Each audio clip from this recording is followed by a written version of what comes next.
Hi நண்பா, உங்கள் தமிழ். இன்றைக்கி என்ன பார்க்க போகிறோன்னா, ரொம்ப முக்கியமானது தெரிஞ்சுக்க வேண்டிய ஒரு விஷயம் தான். என்னென்னா, ஒரு வருடத்தில் 6 முறை கிராம சபை கூட்டங்கள் நடத்தப்படும். ஓகேங்களா? கிராம சபை கூட்டம் ரொம்ப ரொம்ப இம்பார்ட்டன்ட். நம்ம வில்லேஜில் நிறைய இப்போ படிக்கிறனால நிறைய பேருக்கு தெரியும் கிராம சபை கூட்டம்னா.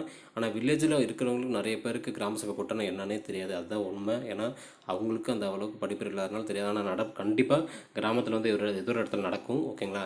படித்தவங்க ஒரு சில பேர் அதை போய் அட்டன் பண்ணுவாங்க. அதனால் எந்தெந்த தேதியில் கிராம சபை கூட்டம் நடக்குதுன்னு தெரிஞ்சுக்கலாம். ஓகேங்களா? ஃபஸ்ட்டு ஜனவரி 26 குடியரசு தினம் அன்றைக்கி கிராம சபை கூட்டம் நடக்கும். மே 1 உழைப்பாளர் தினத்தில் நடக்கும். ஆகஸ்ட் 5 சுதந்திர தினத்தில் நடக்கும். ஓகேங்களா? அடுத்தது அக்டோபர் 2 காந்தி பிறந்த தினம் காந்தி பிறந்த தினம் அதுக்கு நடக்கும். நவம்பர் 1 உள்ளாட்சி தினத்தில் அப்போ நடக்கும். மார்ச் 22 உலக தண்ணீர் தினம் நடக்கும். ஓகேங்களா? இதில் இதில் என்னென்னா தெரிஞ்சுக்கிறது, நவம்பர் 1 உள்ளாட்சி தினத்தில் நடக்கும்னு சொல்லி தெரிஞ்சுக்கலாம். நம்ம மார்ச் 22ங்கிறது உலக தண்ணீர் தினம் அப்போ நடக்கும்னு சொல்கிறாங்க. இதில் என்னென்னா மார்ச் 22 20 23 அந்த டேட்டில் நம்ம கன்ஃபியூஸ் ஆகிடும். இது ரொம்ப நல்லா தெரிஞ்சுக்கணும். ஓகேங்களா? கிராம சபை கூட்டம் நடத்தும் போது தண்ணி ஷார்ட்கட் பாருங்கள். கிராம சபை கூட்டம் நடத்தும் போது தண்ணி தேவைப்படும். தண்ணி குடிக்கிறதுக்கு தேவைப்படும். அதனால் மார்ச் 22 உலக தண்ணீர் தினம்.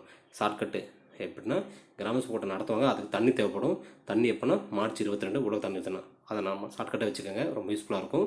இந்த வீடியோ பிடிச்ச லைக் பண்ணுங்கள், சப்ஸ்கிரைப் பண்ணுங்கள், எல்லாம் ஷேர் பண்ணுங்கள். பாய் அன்பா, உங்கள் தமிழ்.